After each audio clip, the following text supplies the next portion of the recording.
There's a scene in 1940's Stardust when Linda Darnell, playing Carolyn, a wide-eyed 17-year-old, places her feet in the cement prints outside Grauman's Chinese Theater. Carolyn dreams of being a star, and she's come to Hollywood from Arkansas to make that dream come true. In the 1 hour and 26 minutes runtime of the film, she goes from college student, discovered by a roving studio talent scout, to a promising new face, to a big star. On reaching stardom in her first picture, she now takes her place among the other great luminaries of the screen. And all this happens without any real trouble. And by real trouble, I mean poverty, exploitation, and abuse. Stardust is a sweet confection of a movie that loosely follows the story of Darnell's own rise to fame, following her discovery by a 20th Century Fox talent agent. The fresh-faced Texas teen named Moneta at the time was dubbed a new face and given a Fox contract. So when 20th Century Fox released Stardust, Darnell's story was already part of popular culture. These stories of the very lucky few were aspirational. Many young people believed they would eventually be discovered. They could go to Hollywood, get a contract, and become a star. If only it were so simple and so harmless. But we all know better. This is Dream Factory stuff. Stories of wide-eyed kids that have the talent and the drive to make it, and they don't let anything stand in their way. But we know in Hollywood there are far more broken dreams than fulfilled ones. And so many of those eager young people who went west, seeking fame and fortune in the California sun, found themselves on the seedy fringes. For every Ginger Rogers who made it out of the chorus line, there was a bevy of unnamed, forgotten, wannabe starlets with big dreams who never made it. In this video, I'm going to look at the films that explore the unhappy and dark side of Tinseltown. Films that turn the spotlight on characters whose dreams got broken, and those that live on the fringes, and the struggle of those who made it to the top, found it hard to stay there. The once famous and now forgotten. And the corruption of the institutions that kept the industry running. The studios, the police departments, and the press. So let's dive down into the shadows of the Hollywood sign for some stories about the dark side of the dream. Like the song says, hooray for Hollywood.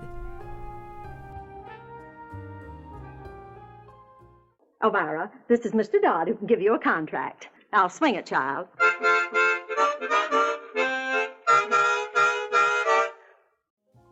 As early as 1933, 5 years into the evolution of talking pictures, filmmakers were turning a cynical eye on their industry. That year, RKO released What Price Hollywood, whose working title was actually The Truth About Hollywood. Directed by George Cukor and produced by frenemy of the channel David O. Selznick, What Price Hollywood served as a template for A Star is Born and its subsequent remakes. And the film, in parts, is scathing for its time. Do you want to go in pictures? I've just written a great part for a girl like you. You want me to call Nick over? Sure. Call him over and tell him about that 17-year-old girl you put in pictures. It stars Constance Bennett as Mary, a pretty brown derby waitress who is discovered by a big-time drinker and big-time director Max Carey, played by Lowell Sherman. Mary becomes a huge star, but the twist here is the director loves the ex-waitress, and after she marries a handsome polo player, he descends deeper into alcoholism and loses his career. The publicity for What Price Hollywood purported to tell the real story of Hollywood, although as a studio film it really could only tease that. It was never going to really pull back the curtain on the scandals, abuse, and corruption. And by 1933, movie audiences were well aware of the scandals that had rocked the industry in the previous decade. To name a few, there was 1921's Fatty Arbuckle murder trial, the murder of director William Desmond Taylor in 1922, the death of director Thomas Ince on newspaper mogul William Randolph Hearst's yacht in 1924, the drug-related deaths of Alma Rubens, Wallace Reed, and Barbara Lamar, just to name a few. And then there was the overnight destruction of careers and slide into obscurity of so many people when talking pictures disrupted the entire industry, ending the era of silent movies. And in 1933, the suicide of actress Peg Entwistle, who, distraught over the failure of her career, jumped to her death from the Hollywood sign. All these tragedies and scandals worked as a collection of cautionary tales of what could happen when the myth of Hollywood came crashing into the dark reality of the place. What Price Hollywood is an uneven film, and it's at its best when focused on its expose of 1930s Hollywood. In a brisk 90 minutes, it charts the meteoric rise and fall of a fictional star and shows Hollywood as a fickle small town, full of gossips and backstabbers. It's not a flattering portrayal of this particular place and time. Selznick, of course, would rework the story only 5 years later and give us the very first version of A Star is Born. And in that film, the fantastical transformation of Janet Gaynor's Esther Blodgett into Vicki Lester took audiences behind the curtain to see how Hollywood built its stars. But those stars and filmmakers knew that truthfully the chance of getting your name in lights was the exception, not the rule. Two films that really highlight the reality versus the fantasy are 1975's The Day of the Locusts, directed by John Schlesinger, and 1969's They Shoot Horses, Don't They?, directed by Sidney Pollack. The Day of the Locusts depicts the moral decay of Hollywood in the 30s, and the plot revolves around a novice art director, Todd, played by William Atherton, and his obsession with striving actress Faye Greener, played by Karen Black.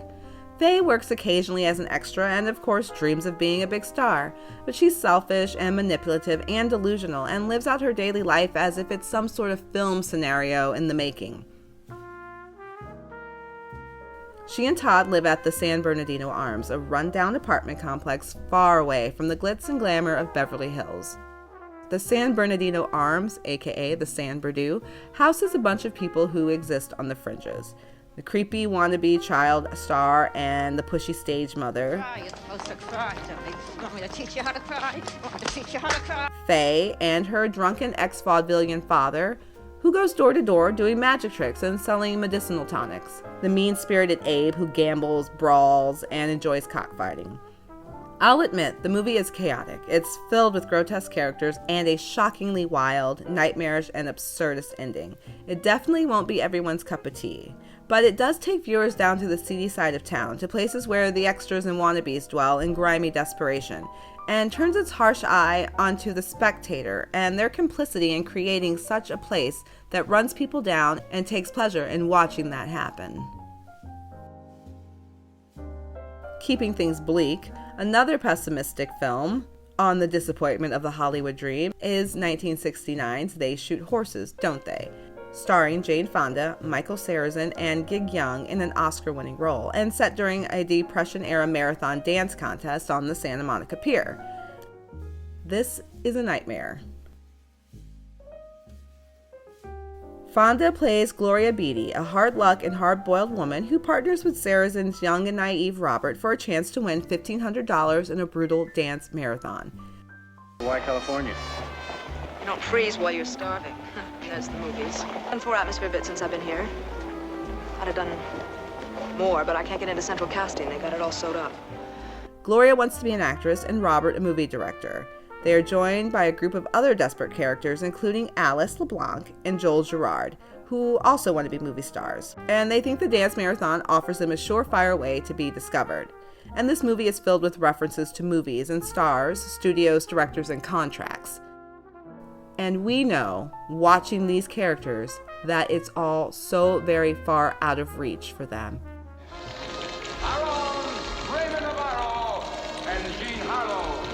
The exploitation of the grueling non-stop dancing does draw the crowds, and eventually the Hollywood set does make an appearance. And Joel Gerard gets a small offer he can't refuse. It's not much of a job, but it's a job. 10 days of a monogram western.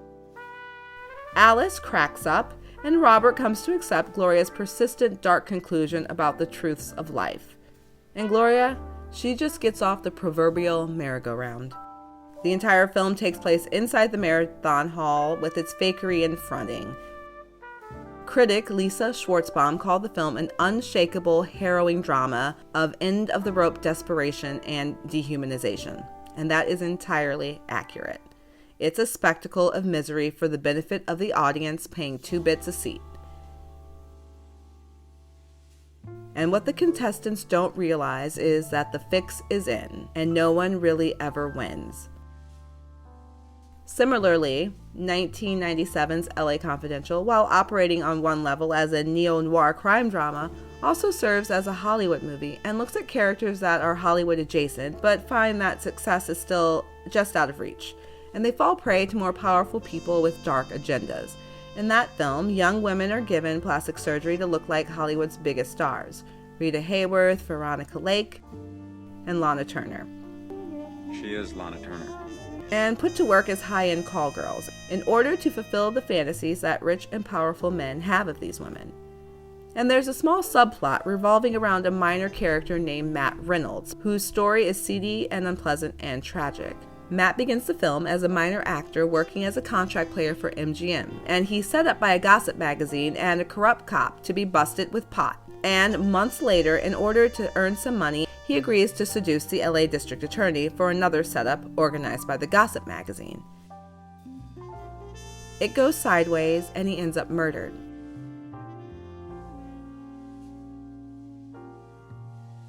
But what of those that do make it? The ones that actually beat the odds and reach some level of fame and stardom. Their faces on magazine covers and contracts for cold cream and colas. That doesn't necessarily guarantee a happy ending, because fame can be fleeting and it can also be destructive. In Sunset Boulevard, director Billy Wilder shows the morally corrosive effects of fame. Norma Desmond is a former silent movie star living in a world of the past and hoping to recapture some of her former glory, although the industry has long moved on from her type of stardom and her type of film. She ends up committing murder and getting lost in her madness.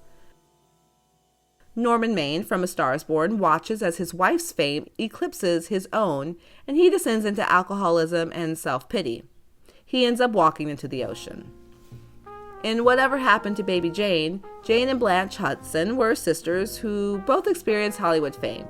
Jane as a child star, Baby Jane Hudson, and Blanche as a studio star during the golden age of Hollywood. Jane, like Norma, longs to recapture her lost fame and thinks she can make a comeback. Blanche occasionally watches her old films and becomes wistful about the past. Their story ends in murder and madness. Two more films that I think take a hard-edged look at stardom under the studio system are 1952's The Star, starring Bette Davis, and The Big Knife, with Jack Palance, from 1955. In The Star, Bette Davis plays Oscar winner Maggie Elliott, whose fame has faded, and she no longer has a studio contract, and no one is sending her scripts. She's unemployed, bankrupt, and owes back rent. When she was on top, she supported her family for years, and even as she slips into poverty, they still show up with their hands out, asking for money. Maggie, like Norma Desmond, still clings to the glory of the past when she was somebody big. Time has marched on, and there's new and younger girls being groomed for stardom that are rising and taking her place in an industry that is also rapidly changing from the one she knew. Maggie is in crisis. Come on, Oscar. Let you and me get drunk. On the flip side, there is Charles Castle in The Big Knife, played by Jack Palance. Charles is a big star who is disillusioned with his career. His contract is up and his studio is pushing him to sign for another 7. He doesn't want to. His estranged wife, played by Ida Lupino, doesn't want him to either. And a famous gossip columnist who wants info on his estranged marriage is threatening to rehash a past scandal in order to get what she wants. Charles is just tired of playing ball. He's tired of the movie industry, he's tired of the control that they have over his life, and he's tired of the shitty parts he's being given. And it's a nasty film, with the nastiest characters being the head of Charles's studio, Stanley Schreiner-Hoff, played by Rod Steiger, and his right-hand man, Smiley Coy, played by Wendell Corey, who is great in this. To them, Charles is an investment that is still paying out, and there's no way they are going to let him go, and they're willing to do anything, including murder, to keep him. The studio is God, the studio is king, and everyone serves the studio machine. The desires, wants, and needs of the individual are subverted to the star persona and the desires of the public. You're Norma Desmond. Used to be in silent pictures, used to be big. And the throwaway nature of Hollywood may be the most upsetting aspect of it all. It's a place where grand dreams go to die. Linda Darnell, by 1952, found her career washed up. She was 29 years old. On the night of April 10th, 1965, after watching herself on television in a late-night showing of Stardust, died when fire engulfed the home she was staying at. You don't mean to tell me you're going to let that child go to Hollywood? Martha, it's a sink of iniquity. There are 8 million stories in the Cinema Cities. This has been one.